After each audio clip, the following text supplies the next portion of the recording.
मुश्किल दौर से गुजर रही टेलीकॉम ऑपरेटर वोडाफोन आइडिया के लिए हालात सुधरते नहीं दिख रहे।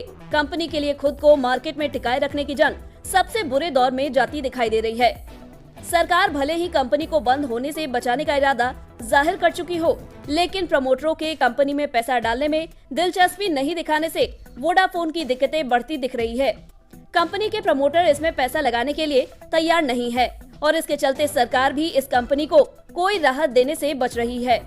दरअसल सरकार वोडाफोन आइडिया के डेफर्ड एडजस्टेड ग्रॉस रेवेन्यू यानी AGR के इंटरेस्ट को इक्विटी में बदलने वाली थी, लेकिन अब चूंकि वोडाफोन आइडिया के प्रमोटर कंपनी में पूंजी डालने में दिलचस्पी नहीं दिखा रहे हैं, ऐसे में सरकार ने भी AGR को इक्विटी में कन्वर्ट करने से पैर पीछे खींच लिए हैं।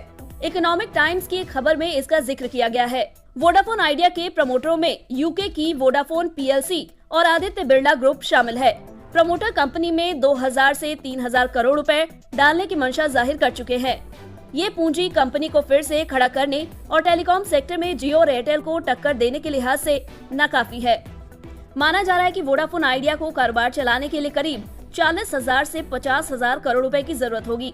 अगर बैंक भी फंडिंग करते हैं तब भी वोडाफोन आइडिया के प्रमोटरों को एक बड़ी पूंजी अपनी ओर से लगानी होगी। प्रमोटरों की बड़ी पूंजी लगाए बगैर बाहरी इन्वेस्टर्स भी कंपनी में पैसा लगाने के लिए राजी नहीं होंगे।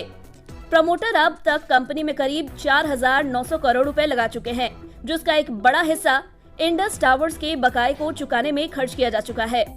सितंबर 2022 के अंत तक वोडाफोन आइडिया पर 2.2 लाख करोड़ रुपए से ज्यादा का कर्ज था, जबकि कंपनी के ग्रॉस कैश बैलेंस करीब 190 करोड़ रुपए के थे। कंपनी की योजना इक्विटी और डेट के जरिए करीब 20,000 करोड़ रुपए जुटाने की थी, लेकिन ये योजना सफल नहीं हो पाई।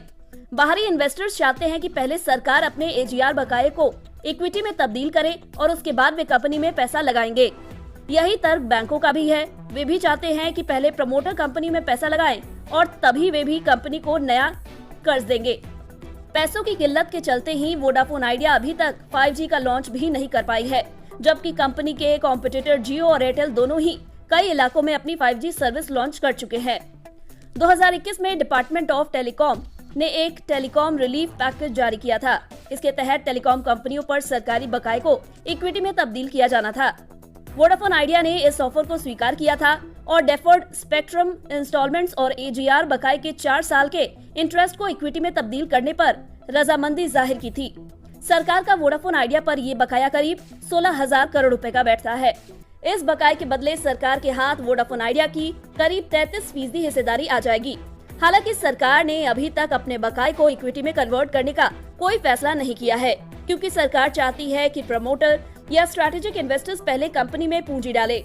वोडाफोन आइडिया के ग्रॉस डेट करीब 2.20 लाख करोड़ रुपए के है और इसका एक बड़ा हिस्सा सरकारी बकाये का है।